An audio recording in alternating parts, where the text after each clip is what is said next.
All right, YouTube, the Democratic Convention has just begun, essentially, and already it's become a literal symbol of disunity.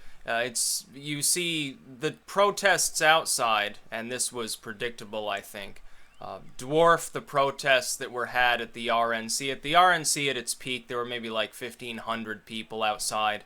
They very quickly petered out. At the DNC, it looks like there's closer to 10,000 people protesting, or at least 5 or 6,000. An enormous number compared to what showed up at the RNC. They look angrier. Part of it might be heat related, but they look generally more energized. At the RNC, there were people holding signs, and there were people, with the, the bullhorn, so to speak. At the DNC, it looks like they're marching through the streets openly in much larger numbers. It was very funny to see a column of wheelchair-bound individuals holding Bernie Sanders signs. I do admit that that's a little bit funny because of the stereotype of the average Bernie supporter, but I can understand why they're pissed. Now, the DNC has managed to clamp down on the likelihood of sort of banning the superdelegates, but every time that they pull a maneuver designed to make sure that Hillary doesn't have any sort of last-minute challenge, it draws the ire of several thousand Sanders supporters that are inside the DNC's convention center, and they start shouting loudly enough so that the chair is largely unable to speak. Now, this did not happen at the RNC.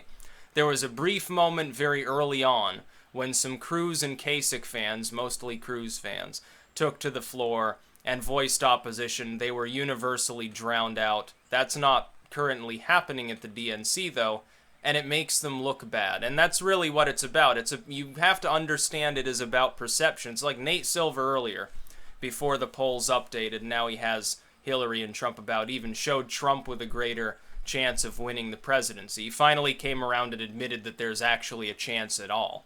Now, I've been saying that for some time. Nate Silver's the latecomer to the party, unfortunately has more of a sort of audience, and therefore people will assume that in a moment of genius he finally recognized, I've cracked the code, there is a paradigm shift happening.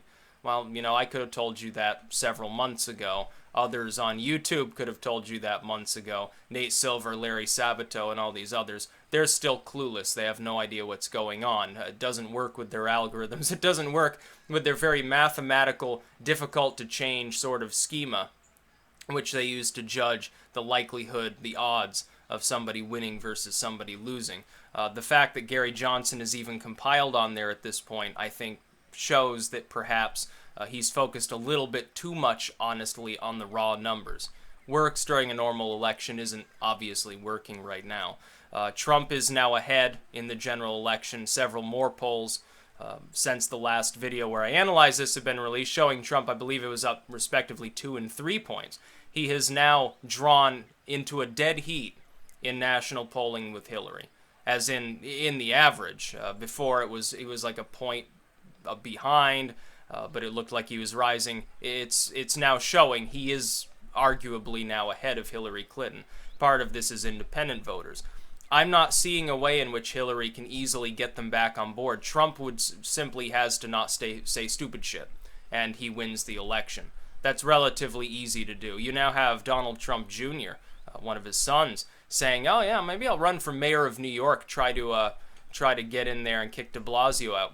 Probably a good idea, since de Blasio is going to be lumped in with the rest of the far-left crowd here, and probably will be rather vulnerable, especially people in New York City might actually take more kindly to that than you would think if Trump himself, Donald Trump, is doing well. I think it's a brilliant idea. I think he could pull it off, too, honestly.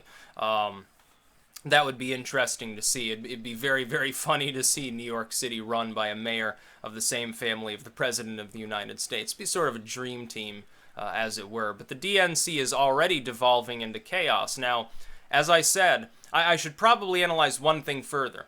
We have to look at, do we think that the Democratic Party will largely solidify and unify? Or do we think that the status quo, which is a large minority within the party, will be none too happy no matter what happens? Or do we think there'll be an outright schism and you could see somebody like Sanders leave the party, run an independent campaign, or join the Greens or something? I'm going to say that the middle option is the most likely. I don't see a schism happening. I think the Democratic Party will hold itself together overall at the level of the politicians and donors themselves. But that being said, the voting base obviously is a different story. Now, that's the core of power. The Democrats may be largely funded by the super PACs and the banks and the corporations because that's the kind of party that they've turned into over time since the end of sort of the Jimmy Carter far left era anyway. They've become the corporate party in this election. A switch that began over a decade ago, wherein the Democrats started gobbling up the corporate cash by tempering some of the far left aspects of their message, has come full circle to the point where the Republicans took a half step backwards and now leave the Democrats standing there agape, in which they are the ones primarily benefiting their main candidate, their presidential candidate, from corporations and banks and things like that. No wonder Bernie Sanders fans are pissed off. They booed him earlier for continuing to say that we must elect Hillary Clinton. And they've been booed. They booed Debbie Wasserman Schultz, who was in Florida earlier.